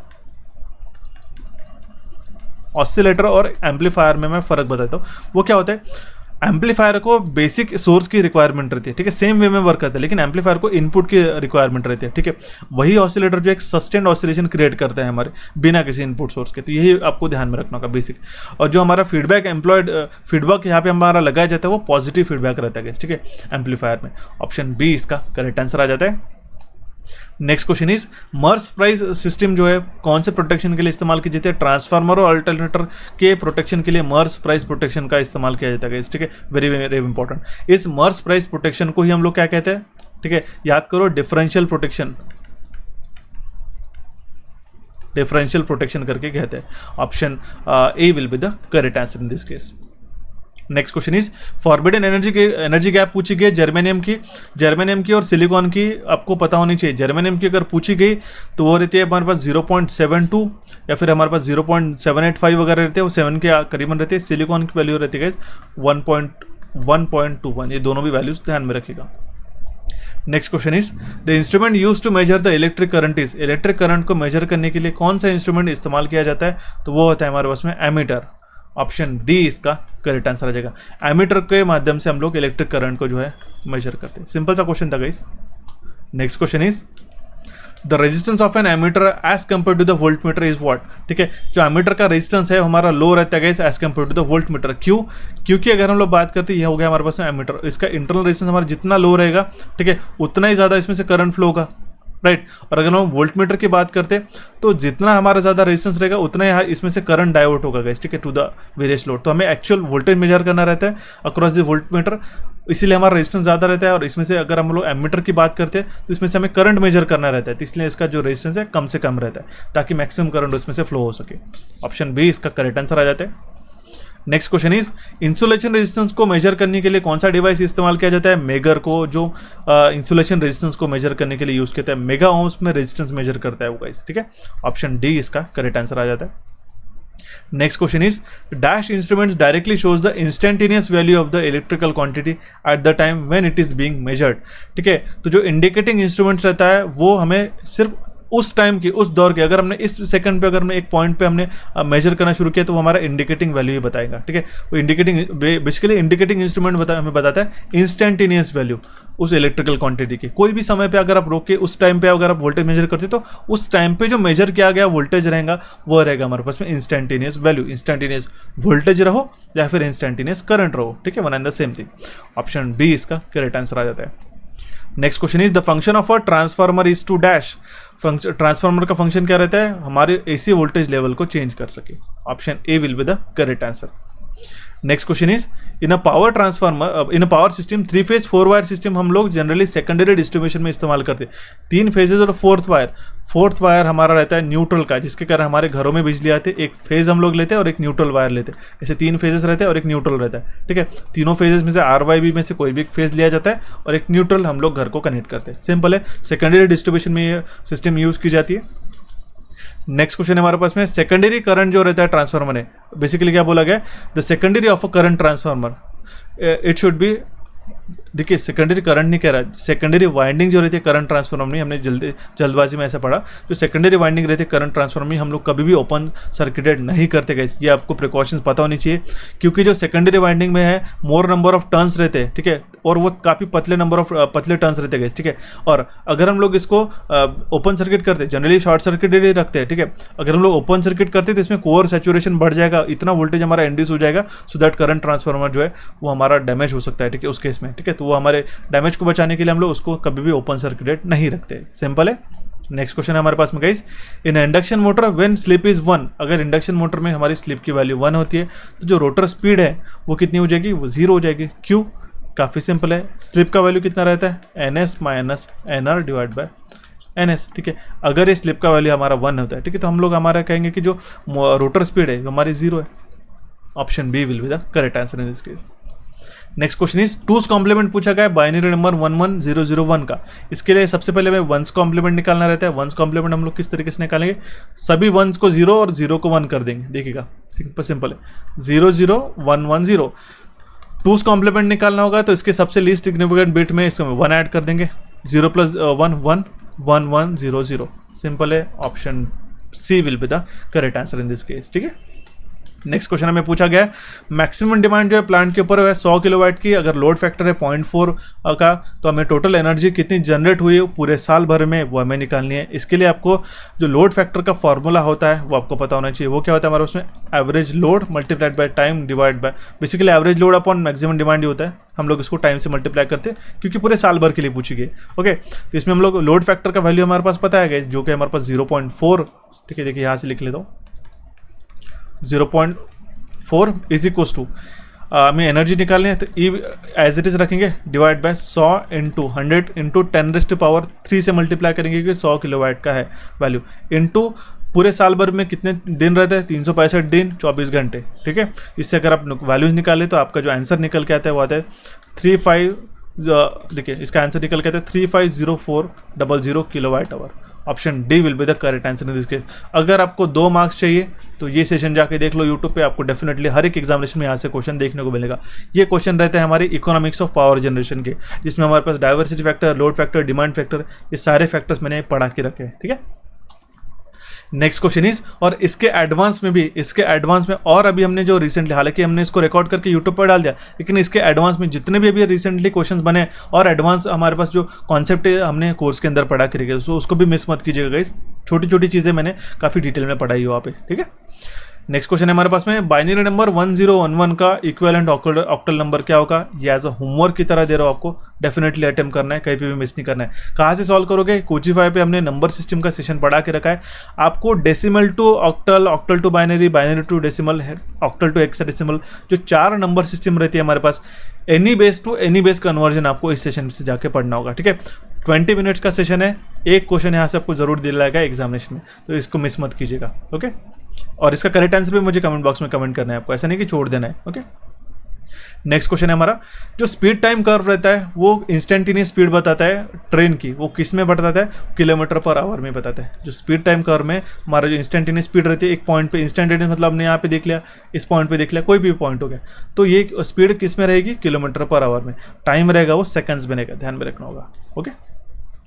next question is, which of the following option represent the swing equation. Swing equation को हम लोगों को बताना है कौन सा करेक्ट है इसमें से, तो md² del divide by dt², ये होता है हमारे पास में accelerating power, okay. Option C इसका करेक्ट आंसर हो जाएगा। Accelerating power will be equal to what, PS minus PE, ठीक है, PS माइनस PE। ये जो PS क्या होता है, ये होता है हमारे पास मैकेनिकल पावर इनपुट, और PE जो रहता है गाइस, ठीक है, ये रहता है हमारे पास में इलेक्ट्रिकल पावर आउटपुट, ठीक है। बट ये इक्वेशन यहाँ पे सेटिस्फाई होता है, ऑप्शन सी इसका करेक्ट आंसर आ जाएगा। नेक्स्ट क्वेश्चन इज, एक फुल एडर कितने बिट्स को ऐड करता है, 3 बिट्स को ऐड कर सकता है गाइस। देखिए फर्स्ट A B और ये होता है हमारे पास में कैरी इन, 2 हाफ एडर से बन के फुल एडर बनता है, ठीक है, जिसमें हमारे पास में 2 XOR गेट के रिक्वायरमेंट रहती है, ये पहला। दूसरा 2 हमारे पास में एंड गेट की रिक्वायरमेंट रहती है, और एक हमारे पास में और गेट की रिक्वायरमेंट रहती है। किससे फॉर्म होता है ये भी आपको ध्यान में रखना होगा, क्वेश्चन बन के क्वेश्चन एग्जामिनेशन में पूछा जा सकता है, ठीक है। बढ़ते भी हमारे नेक्स्ट क्वेश्चन की ओर गाइस। क्वेश्चन क्या है हमारे पास में, for measuring a 3-phase power by the 2 wattmeter method, the 2 wattmeter method, 1 second, the 2 wattmeter meter will indicate the same reading but of opposite sign then when the load factor is dashed। पूछा क्या गया है, देखिए काफ़ी simple है। अगर हम लोग 3 फेज पावर मेजर करते हैं 2 वाट मीटर मेथड से, ठीक है, तो 2 वाट मीटर मेथड में वो दोनों भी जो वाट मीटर्स रहेंगे वो सेम रीडिंग बताएंगे लेकिन अपोजिट साइन के साथ बताएंगे। तो ये उस केस में लोड पावर फैक्टर कितना रहेगा, उस केस में लोड पावर फैक्टर रहेगा 0। एक टेबल ध्यान में रख लो, एक क्वेश्चन डेफिनेटली एग्जामिनेशन में बनता है, ठीक है। देखिएगा अगर एक पॉजिटिव और नेगेटिव में बताता है, जो पावर फैक्टर रहेगा वो रहेगा हमारा 0 का, ठीक है। उस केस में पावर फैक्टर एंगल 90 डिग्री बनेगा, ठीक है, ध्यान में रखना होगा। इसमें से दोनों में से एक ही वैल्यू ध्यान में रखना होगा। दोनों इक्वल बताते हैं तो पावर फैक्टर हमारा 1 रहता है। दोनों हमारे वाट मीटर जो है दोनों सेम रीडिंग बता रहे हैं तो समझ जाइएगा उसका पावर फैक्टर है हमारा 1। ऑप्शन सी इस क्वेश्चन का यहाँ पे करेक्ट आंसर आ जाता है। Next question is the electrical energy is measured in, electrical energy किस में मेजर करते हैं किलोवाट आवर में। ऑप्शन ए इसका करेक्ट आंसर आ जाता है। एक 4 पोल डीसी जनरेटर है जिसमें 400 वेव वाइंडिंग कनेक्टेड कंडक्टर्स है। वेव वाइंडिंग कंडक्टर्स का Z का वैल्यू बताया गया 400, ठीक है। टोटल फ्लक्स पर पोल है, फाई का वैल्यू हमारे पास बताया गया 0.01, क्या बताया गया 0.01 वेबर, ओके, जिसका वोल्टेज है 200 वोल्ट। तो हमें स्पीड निकालना है जनरेटर का, काफ़ी सिंपल है। EB इज इक्वल टू क्या हो जाएगा, E is equal to 5PZ N/60A। Wave connected है तो A इक्वल्स टू 2 हो जाएगा, ठीक है। वेव वाइंडिंग कनेक्टेड है तो ओके, पोल्स का भी वैल्यू हमारे पास बताया गया। तो N will be equals to what, N का वैल्यू कितना बनेगा यहाँ पे, देखिए वोल्टेज कितना हमारे पास में 200, ये हमने यहाँ पे लिख लिया। 200 मल्टीप्लाइड बाय A का वैल्यू हमारे पास में देखिएगा इंटू 60 करना पड़ेगा। देखिए यहाँ पे ये 60 मल्टीप्लाइड बाय A, ठीक है। Number of parallel path will be equals to, it will be equals to 2। A का वैल्यू हमने 2 सब्स्टिट्यूट कर दिया और यहाँ पे जो फाई है फ्लक्स का वैल्यू है 0.01 मल्टीप्लाइड बाय P का वैल्यू हमारे पास में 4 पोल, Z का वैल्यू हमारे पास में 400, ठीक है। तो यहाँ पे जो स्पीड का वैल्यू हमारे पास निकल के आएगा गाइस, इसका वो आएगा हमारे पास में 1500 RPM, okay. Option B will be the correct answer in this case. काफी सिंपल सा क्वेश्चन था। बढ़ते हुए हमारे नेक्स्ट क्वेश्चन की ओर गाइस। क्वेश्चन क्या कर रहा है, electrical circuit used to get smooth DC output from a rectified circuit it is called as a, ठीक है।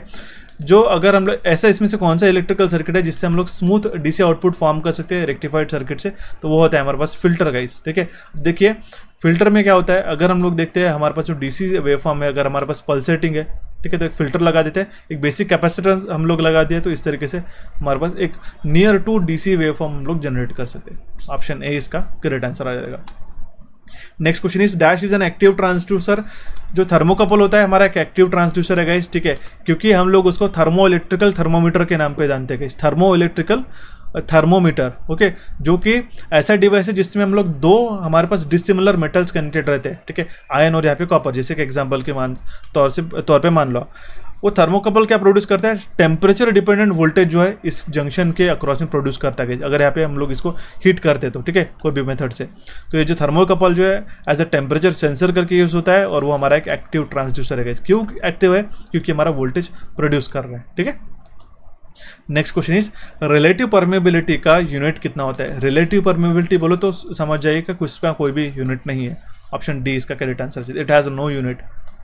Next question is zener diode जो है, ठीक है, बेसिक इलेक्ट्रॉनिक्स का क्वेश्चन है। जीनर डायोड जो होता है गाइस, ठीक है, ये किसके लिए यूज जाता है, ये एज अ वोल्टेज स्टेबलाइजर करके यूज करते हैं हम लोग, ठीक है, स्टेबलाइजेशन के लिए, ठीक है, या फिर वोल्टेज रेगुलेटर करके यूज करते हैं। रिवर्स बायस में इसका ऑपरेशन होता है, ध्यान में रखना होगा। Next question is the device that converts BCD to 7 segment display, ठीक है, binary coded decimal to 7 segment में कन्वर्ट करने के लिए हम लोग डी कोडर का इस्तेमाल करेंगे। डी कोड क्या करेगा, ठीक है, जो एनकोडेड वैल्यूज है उसको हमें डी कोड करने के लिए मदद करेगा, ठीक है। एनकोडर और डी कोडर हम लोग पढ़ेंगे, ठीक है, उसको भी हम लोग डिटेल में पढ़ना होगा। Next question is which of the following bridge is used to measure the capacitance. Capacitance को मेजर करने के लिए इसमें से कौन सा ब्रिज इस्तेमाल किया जाता है, वो होता है Schering bridge. Option A will be the correct answer in this case. Next slide के और मैं बढ़ना चाहता हूँ गाइस, जहाँ से आपको ये तो अभी हमारे पास टोटल कंप्लीट 80 क्वेश्चन हो चुके हैं। अगर आपको कंप्लीट सेशन पसंद आया तो डेफिनेटली सेशन को लाइक कीजिएगा, चैनल को सब्सक्राइब कीजिएगा। अगर आपको कोर्स ज्वाइन करना होगा तो इसका कूपन कोड ध्यान में रखिएगा, CH50। आपको रीजनिंग के लिए भी सेम कूपन कोड है और आपको टेक्निकल के लिए भी सेम कूपन कोड है। 12 मंथ्स के वैलिडिटी के साथ इसके अंदर और भी सेशन अपलोड हो जाएंगे, उसकी आपको बिल्कुल चिंता नहीं करनी है। जितने सेशन अभी तक अपलोड करके रखे उसको अच्छी तरीके से वॉच करना है, ठीक है, 1 by 1। कोई भी क्वेरीज आती है तो प्लीज़ मुझे कम्युनिकेट करिएगा हमारे हेल्प सेक्शन के माध्यम से, ओके। और हमारे इस दोनों भी एप्लीकेशन को डाउनलोड कीजिएगा, जो कोचिफाई और इलेक्ट्रिकल इंजीनियरिंग MCQ, जिसके लिंक मैंने आपको डिस्क्रिप्शन बॉक्स में प्रोवाइड करके रखी है। आज का सेशन कैसा लगा मुझे ज़रूर कमेंट बॉक्स के माध्यम से कमेंट करके बताएगा। हमारे चैनल कोचिफाई और इलेक्ट्रिकल इंजीनियरिंग एमसीक्यूज को यहाँ पे आप क्लिक करके सब्सक्राइब कर सकते हो गाइस। रिसेंट प्रीवियस सेशन देखने के लिए यहाँ पे आप क्लिक करके उसको देखेगा। टेलीग्राम चैनल से जुड़े रहेगा सो दैट इंपॉर्टेंट अपडेट आपको टाइम टू टाइम मिलते रहे। कोई भी रिक्वायरमेंट रहती है, आपको सेशन के रिक्वायरमेंट रहती है, कोई भी रिक्वायरमेंट हो तो आप हमें कमेंट बॉक्स में कमेंट करके हमें बता दिया करेंगे। So thank you for watching this session guys, have a nice day. मिलते हुए हमारे नेक्स्ट सेशन में।